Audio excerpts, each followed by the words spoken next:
ठीक सर। तो चले लेक्चर नंबर 5, कम से कम एक को तो याद है। 6, 7, 8, 9, 10 है ना। तो नहीं, लेक्चर आप याद रखा करो, ठीक है ना। तो गैस नहीं, तो लेक्चर नंबर 6 डन। ओके, तो हमने इससे पहले पढ़े इसके डिसएडवांटेजेस, जो डिमेरिट्स भी हमने इसको बोला था। So today we are going to study regarding the advantages और मेरिट्स और प्रोज ऑफ द डेमोक्रेसी। तो पहला जो डेमोक्रेसी का जो फ़ायदा है जिसको हम बोलते हैं वो ये है कि democratic government is a better government because it is more accountable form of good. ये तो शायद पढ़ा है हमने, चलो ठीक है। तो पहला पॉइंट आप ये लिखोगे सर, डेमोक्रेसी के जो एडवांटेजेस है ना,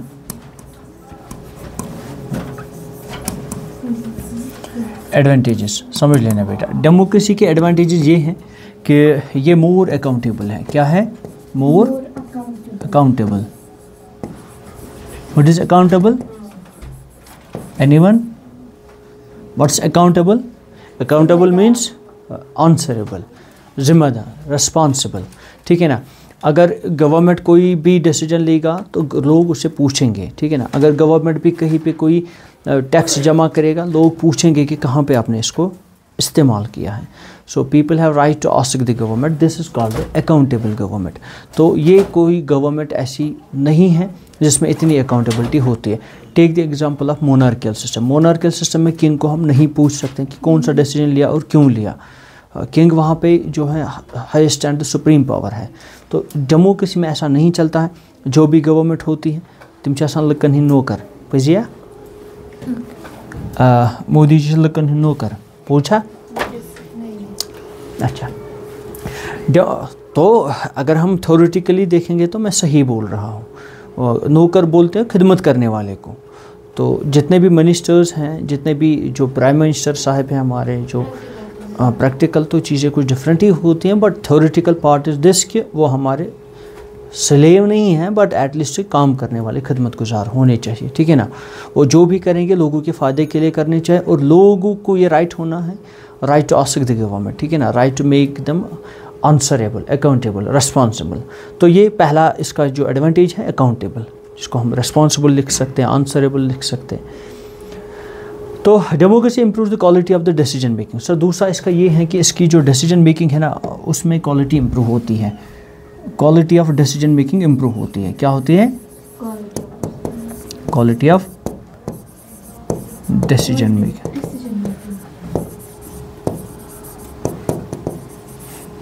क्या होती है सर? इम्प्रूव होती है। मैं समझ नहीं, वो था इसका नेगेटिव पॉइंट, ठीक है ना, वो था इसका डिमेरिट। इसमें ये है सर, जो भी इसमें हम क्या करते हैं, जो भी अगर इसमें हम कोई भी डिसीजन लेते हैं, क्या लेते हैं? कोई भी डिसीजन लेते हैं, इसमें ये होता है कि डिसीजन बड़ा सोच समझ के लिया जाता है। क्यों सर? पहले एक कमेटी बनाई जाती है, उसके बाद कमेटी के बाद रिपोर्ट दिया जाता है, रिपोर्ट के बाद गवर्नमेंट चूज़ करता है, फिर पार्लियामेंट में डिस्कशन होता है, डिबेट होता है, देन वोटिंग। फिर इसमें यह होता है कि कोई जो जल्दबाजी वाला फैसला यहाँ पे नहीं होता है। जल्दबाजी वाले जल्दी का काम शैतान का काम है ना, ये को इस्लामी है। तो जो जल्दी कोई डिसीजन लिया जाएगा ना, उसमें खामियां रहेगी ही रहेगी, क्योंकि हर एक एंगल से उस डिसीजन को हम नहीं देखते हैं। फिर यहाँ पे क्या है, हर एक एंगल से इसके बेनिफिट्स कितने होंगे, इसके नुकसानात कैसे होंगे, हैं सब कुछ पहले डिस्कस किया जाता है। अगर नुकसानात ज़्यादा दिखे तो डिसीजन नहीं लिया जाएगा, अगर फ़ायदा ही ज़्यादा दिखेंगे तो डिसीजन लिया जाएगा। दैट मीन्स जो भी अब गवर्नमेंट की जो डिसीजन लेगी ना, इसकी क्वालिटी बहुत ही अच्छी होगी और इम्प्रूव हो जाएगी। आया समझ? क्योंकि सर पहले डिबेट, डिस्कशन, आपस में बातचीत करके, सलाह मशवरा करके, हर एक को कंसेंसस, कॉन्फिडेंस में लेके ही डिसीजन को लिया जाता है। आवा गोबर असल पर समझ। तो ये है पॉइंट नंबर 2। पॉइंट नंबर 3 इसका ये है कि democracy provides a method to deal with the differences and the conflicts. अगर कभी भी डिफरेंस एंड कन्फ्लिक्ट उठेगा, हम ऐसे बोलेंगे डिफरेंस और कन्फ्लिक्ट किस में से? डिफरेंस और कन्फ्लिक्ट हम देखेंगे कि अगर हम सोसाइटी की बात करेंगे कि डाइवर्स सोसाइटी है, जहाँ पे बहुत सारे मज़हब के लोग रहते हैं और जहाँ पे बहुत सारे कास्ट के लोग रहते हैं, जहाँ पे हम देखेंगे कि जो पैसों के भी जो हैव्स एंड हैव नॉट्स रहते हैं तो डिफरेंसेस तो होंगे। अमीरस आस अख सोच, गरीबस आस ब्याक सोच, लो कास्टस आस अख सोच, हाई कास्ट को एक अपनी अलग सी सोच होगी, हिंदूज़ को अलग सी सोच होगी, मुस्लिम्स को अलग सी सोच होगी, है ना। अच्छा, इन सोच के बीच में कभी हम ऐसे बोल सकते हैं there may be the ideological difference होगी, आइडियोलॉजिकल डिफरेंस, उनके आइडियाज़ अलग से तो हमारे अलग से, तो आइडियोलॉजिकल डिफरेंस होगी ना। तो आइडियोलॉजिकल डिफरेंस का ये भी मतलब है कि कभी कन्फ्लिक्ट भी उठता है। मैं एग्जांपल दूंगा। आइडियोलॉजिकल डिफरेंस ये था कि हिंदूज़ ने क्लेम किया कि बहुत सारे मस्जिदों के नीचे भगवान आया है, तो हम उनको खोदेंगे, तो अगर वहाँ पे भगवान निकला तो हम मस्जिद को शहीद करके वहाँ पे हम मंदिर बना लेंगे। तो ये था आइडियोलॉजिकल डिफरेंस। यहाँ से अब मुस्लिम है वो मानेंगे इस चीज़ को, क्या उठेगा, आइडियोलॉजिकल डिफरेंस लीडर्स कन्फ्लिक्ट, इससे कन्फ्लिक्ट उठेगा, तो सोसाइटी में दंगे फसाद, पॉलिटिकल इंस्टेबिलिटी सब कुछ हो जाएगा और कंट्री ख़त्म हो जाएगी।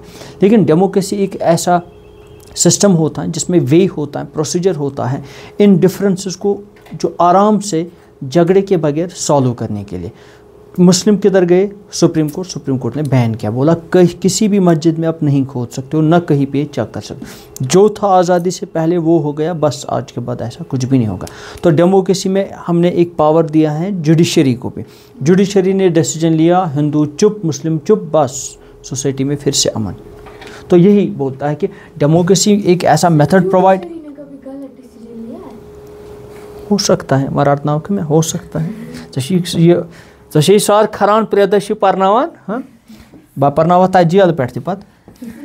देखो जुडिशरी को भी मिस्टेक्स हो सकते हैं, जैसे हमारी जुडिशल सिस्टम में क्या है, लोअर कोर्ट्स हैं, हाई कोर्ट्स हैं, है ना, डिस्ट्रिक्ट कोर्ट्स हैं, तो लास्ट में जो अपेक्स बॉडी है हमारे दैट सुप्रीम कोर्ट। जो लोअर कोर्ट्स कभी कभार डिसीजंस रॉन्ग भी देते हैं जिनको फिर करेक्ट करते हैं उनका हाईएस्ट वाला।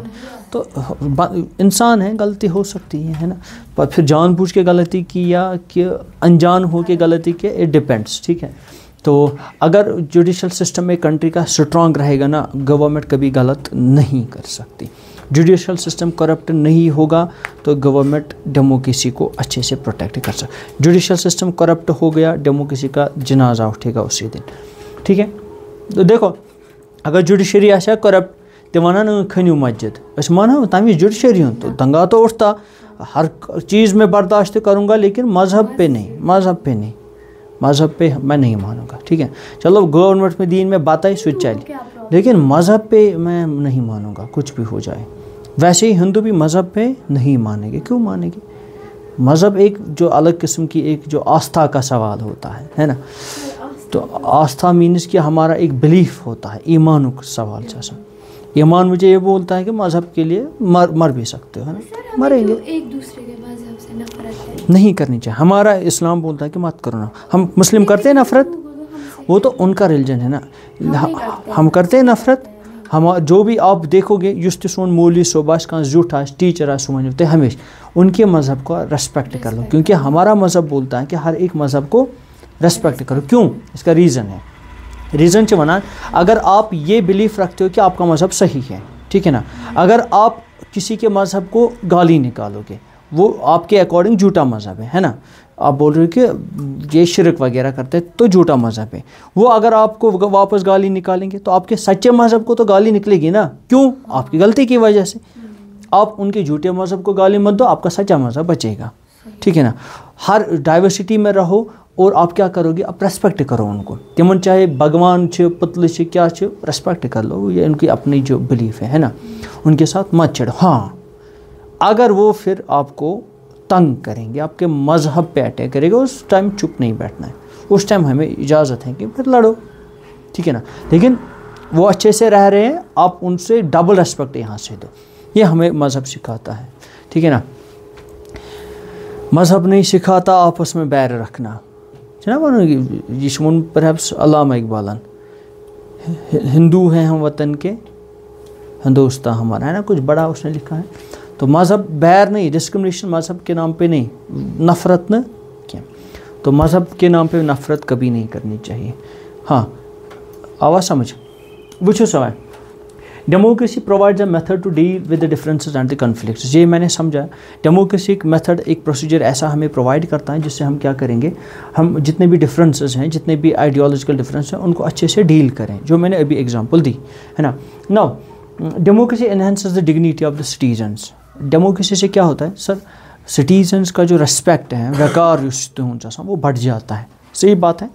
इससे पहले क्या था, जब डेमोक्रेसी यहाँ पे नहीं थी, जब यहाँ पे मोनार्कियल सिस्टम चलता था, दलित बेचारे बहुत ही जुल्म होता था उन पे, है ना। तो देखो आपको मैं एक वीडियो अभी दिखाऊंगा। नहीं ऐसे ही रुको, देखते हैं कि चले कहीं ब्राउज़र को देखेंगे, ठीक है ना। तो आपको मैं एक वीडियो दिखाऊंगा, आप देखो कि जो अब किस तरीके से ठीक होना चला। रिफ्रेश कतनस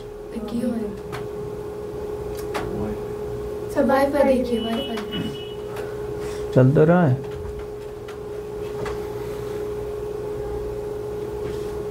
अपडेशन करूँ क्या, ठीक है ना, चल तो रहा है अपडेशन। ऐसा तय छु किस्मत ही।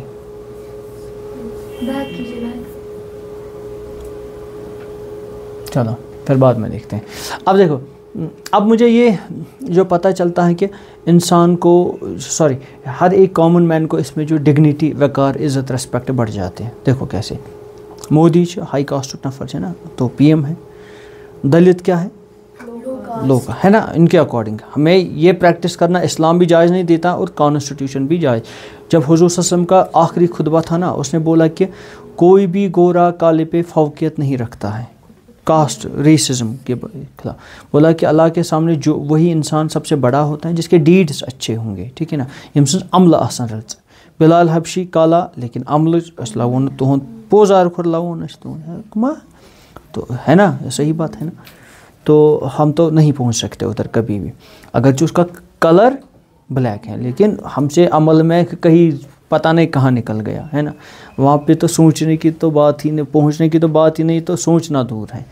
तो यहाँ पे ऐसे ही है। देखो यहाँ पे ये है कि अगर कोई भी जो बड़ा इंसान है, मिनिस्टर कत लेवल आसान, यहाँ से पुलिस, वहाँ से जड सिक्योरिटी, यहाँ से ये, अब ये दलित के सामने क्या भीख मांगेगा।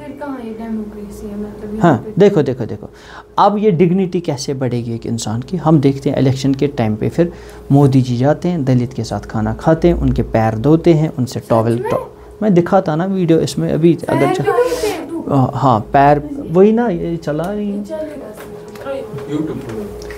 यूट्यूब खुला हुआ, जैसे ऑल एप्स में मैं इधर जाऊंगा और हाँ चलो होम कोच होम, वाईफाई तो चल रहा था, अच्छा चल गया, आपको मैं दिखाऊंगा। सो सर्चिंग टू गेट स्टार्टेड, मुझे सर्च करना है।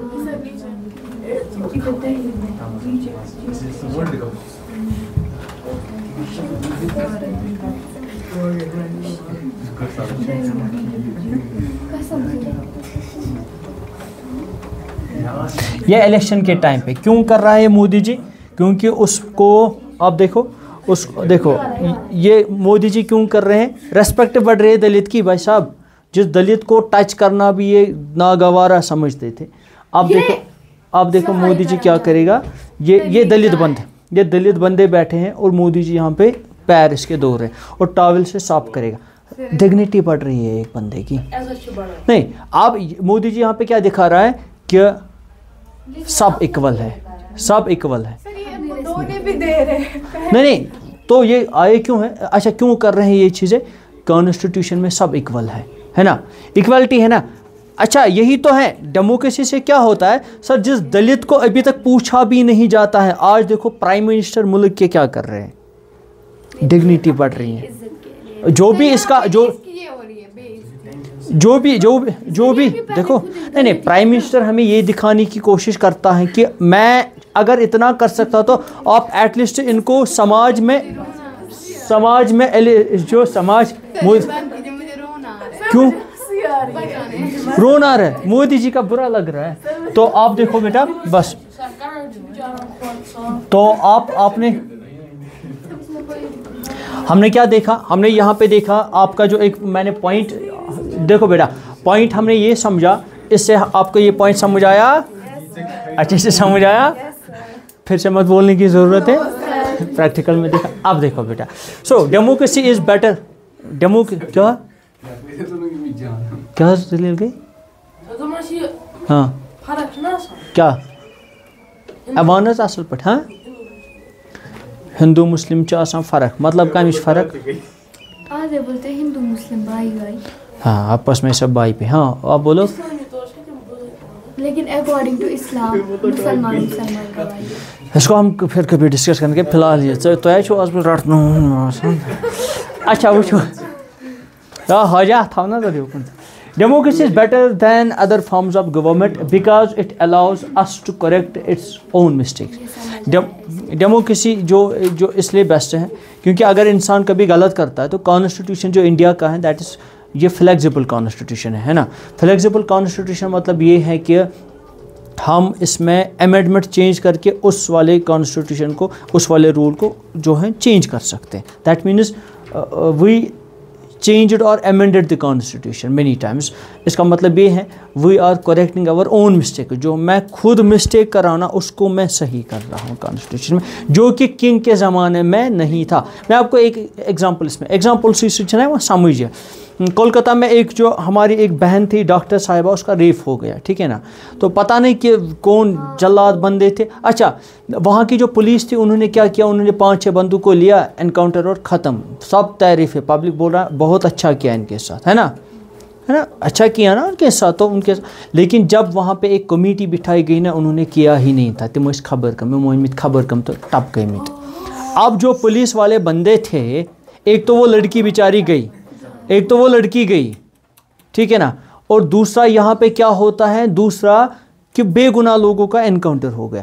अब एक जो जांच कमेटी बिठाई गई वहाँ से चला पुलिस अलग किया कई फंसे पुलिस होम। तो यहाँ पे उन्होंने गलती की। अगर किंग के ज़माने में ऐसा हुआ था मुँह तो मुँह बेगुनाह मक लो, डिसीजन लिया तो लिया। आप इसके बाद जांच कमेटी थोड़ी बिठाते, लेकिन यहाँ पे जांच कमेटी बिठाई गई, पुलिस वालन वापस डाल दो मेरे वक्त मांगते मांगे, जैसे फेक एनकाउंटर्स हम देखते हैं। तो अब देखो कि इस तरीके से हमने देखा। मैं फिर से एक बार इसको रिपीट करूँगा सर। हमने देखा कि डेमोक्रेसी इसलिए बेटर है, जल्दी डेमोक्रेसी इसलिए बेटर है बिकॉज इट इज़ अकाउंटेबल। नज़र रखो इधर, डेमोक्रेसी इसलिए बेटर है बिकॉज इट इज़ जो अकाउंटेबल। दूसरा मैंने बोला डिसीजन मेकिंग की जो क्वालिटी है ना वो इम्प्रूव होती है। तीसरा मैंने बोला कि ये प्रोवाइड करता है मेरे पास वो मेथड जिसमें जो डिफरेंसेस और कॉन्फ्लिक्ट्स है ना वो सॉल्व होते हैं अच्छे से, नो झगड़ा एट ऑल, ठीक है। और इससे डिग्निटी बढ़ जाती है सिटीज़न की, ठीक है ना, जिससे इसको रोना आया पता नहीं क्यों। अब देखो तो एक और पॉइंट ये है कि it is better than the other forms of the government because it allows to correct its own mistakes. खुद की गलतियाँ ये खुद ही सुधारता है। आवागबुर असल पर समझ तो अच्छे से लिख सकते हो। मोदी जी याद आएंगे, ओके चलो। Now China's famine in 1958 to 1961। Famine किसको बोलते हैं? खुदा यार हम अभी एक बच गया है, 10 मिनट पे। तो आप मुझे बोलो फेमाइन किसको बोलते हैं? जब शॉर्टेज होती है किसकी? ड्राग कशिर पे वना ड्राग वथान ना, ठीक है ना, ड्राग बातुक फूड। जब फूड शॉर्टेज होती है, इसको आप लिखोगे बेटा स्कैरसिटी ऑफ फूड। क्या लिखोगे? Scarcity of food. सर जब फूड की शॉर्टेज होती है ना तच वना ड्राग। अच्छा चाइना में ड्राग उठा है कभी, ठीक है ना। तो चाइना में फूड स्कैरसिटी हुई है कब? 1958 से लेके 61 तक चाइना में क्या हुआ है? स्कैरसिटी उठी है। अच्छा इससे हुआ क्या? इससे ये हुआ सर वहाँ पे वर्ल्ड की हिस्ट्री में ये सबसे बड़ा फेमाइन था। वर्ल्ड की हिस्ट्री में सबसे बड़ी चाइना में, हाँ खाना ख़त्म हो गया। बंदे तो बहुत है ना। अब देखो सर कितना बड़ा था। इससे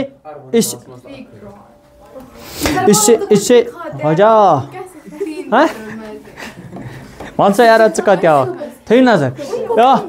इधर खाता है उनको कैसे उनको क्यों फूड स्कैर्सिटी वो तो चूहे वगैरह वो तो सब कुछ खाते हैं ना। ये हूं ते मकले बाकी ते मकले आनंद सब खा लिया, अब है ही नहीं कुछ। अब देखो यहाँ से ले जाते हैं और बहुत ज्यादा मान लो सब खा लिया, अब है ही नहीं कुछ। देखो बेटा इधर, इंडिया से मांगना था। अब देखो, अब यहाँ पे मसला है, बस बस बस बस बस इधर बस। अब बात है, हमने देखा कि चाइना में जो फेमाइन हुआ ना बेटा, ये दुनिया की वर्ल्ड हिस्ट्री में सबसे बड़ा फेमाइन था। क्यों? क्योंकि इसमें 3 करोड़ लोगों की जान चली गई, है ना। तो क्या था ये गुनाह है, 3 करोड़ पीपल डाइड। इंसान मूद इंसानियत के नाते सोच लो, ठीक है ना, ह्यूमैनिटी बेस्ड। तो ये अच्छा, इसके पैरेलल में सिचुएशन इंडिया में, इसके पैरेलल में सेम सिचुएशन हो गई क्या? क्वेश्चन, सेम सिचुएशन हो गई इंडिया में भी, लेकिन इतने लोग नहीं मरे, फिर क्या होगा?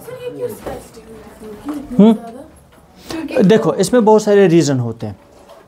पहली बात कि कभी कभार जो ड्रॉट आता है, ड्रॉट मीन्स खुशक साली पानी, या कभी कभार फसल तैयार गसनस तैयार तो डोट पेवान ना, तो इससे हाँ हेल स्टॉर्म, उससे फसल ख़राब हो जाते हैं, तो फसल की मकदार कम हो जाती है। ये गो ब्याख मसला, ठीक है ना। तो बहुत सारे रीज़न इससे हो, शॉर्ट में अल्लाह ताला उस साल नहीं देगा फूड, तो मर्जी उसकी, है ना। अब देखो, the existence of democracy in India made the Indian government respond to food scarcity in a way that the Chinese government did not. China में भी फूड स्कैर्सिटी हुई और इंडिया में भी, लेकिन इंडिया में ये जो फूड स्कैर्सिटी हुई ना, यहाँ पे डेमोक्रेसी ऐसी थी कि अकाउंटेबिलिटी, रिस्पॉन्सिबल, यहाँ के लोगों ने गवर्नमेंट को रिस्पॉन्सिबल बनाया। क्यों हो गई फूड स्कैर्सिटी? गवर्नमेंट क्या कर रही थी, ठीक है ना। इंडिया में, चाइना में ये बोल रहे हैं, इनका क्लेम है कि चाइना में गवर्नमेंट को किसी ने पूछा भी नहीं। 3 करोड़ लोग मरे तो मरे क्यों, ठीक है ना, उन्होंने नहीं पूछा। क्यों? क्योंकि वहाँ पे डेमोक्रेसी नहीं थी। यहाँ पे डेमोक्रेसी है तो हमने पूछा, पूछ के भी क्या फ़ायदा, ठीक है ना। चलो आज इतना पढ़ेंगे, कल इसमें जो है और कुछ है, आज इतना है। इसको बंद कीजिएगा, मैं सिर्फ इसको बेटा